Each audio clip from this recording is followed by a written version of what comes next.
আমার একেশ পাকিবে, দন্ত নড়িবে, সম্বল হবে মোর লাঠি।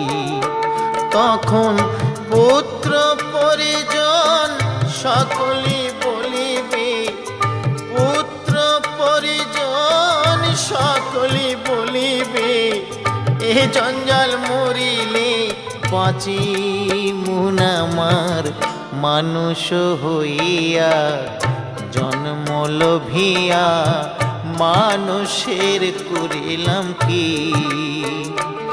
আমি মানুষ হইয়া জন্ম লোভিয়া মানুষের করিলাম কি। আমি